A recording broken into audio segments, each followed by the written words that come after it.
El sindicat Ultra Semaf ha anunciat per aquesta setmana i per la setmana vinent uns dies de vaga a ferrocarrils de la Generalitat de Catalunya. El sindicat Ultra Semaf és el sindicat majoritari a Rodalies Renfe, però és un sindicat minoritari, té només un 13%, a ferrocarrils. Per què fa això el sindicat Semaf? Fa això per intentar destruir ferrocarrils, perquè senten que el greuge entre un sistema que funciona, el de ferrocarrils, i un que és un autèntic col·lapse, els deixa en mal lloc. Ja fa dies que en els fòrums on els maquinistes i altres empleats discuteixen què fer, diuen que el problema és ferrocarrils, que és la nena mimada de la Generalitat, que és l'emblema dels independentistes i que ha arribat l'hora de que s'acabi ferrocarrils, que s'acabi l'equivalent basc i es reintegrin a Renfe perquè així ells tinguin el control de tot el que passa, que és el que ha passat aquestes últimes setmanes i el que ha passat els últims anys, que el 40% dels problemes que té Rodalies no venen de DIF, sinó que venen de Renfe i del seu conflicte laboral amb aquest sindicat ultra que el que fa és fer vagues encobertes, boicotejar el servei i ser la punta de llança de l'operació d'estat que consisteix no a oferir un sistema de mobilitat a Catalunya, sinó de fer un boicot al creixement econòmic, al creixement social, a la vida més o menys normal dels catalans al voltant de les conurbacions industrials que hi ha a Catalunya i a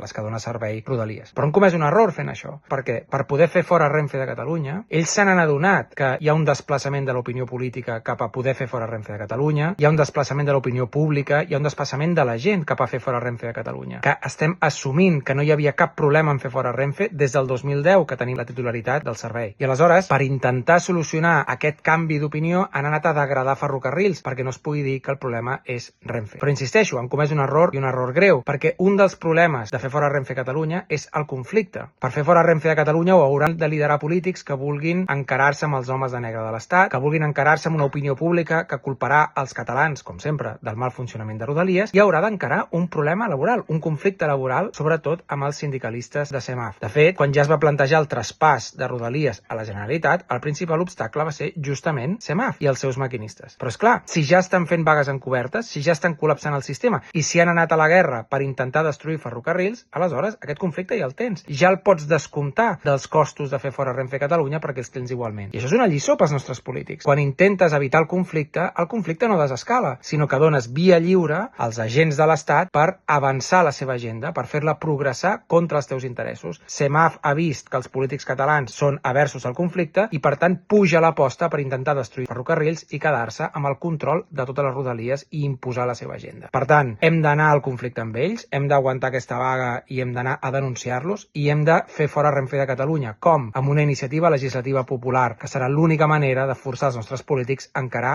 aquest conflicte. A forarenfe.cat ja són més de 30.000 i al canal de Telegram de coordinació més de 5.000 persones per començar a organitzar la campanya de recollida de signatures per fer una iniciativa legislativa popular, és a dir, una llei entre tots per fer fora Renfe de Catalunya i en acabat fer fora l'Estat de Catalunya. Que corri.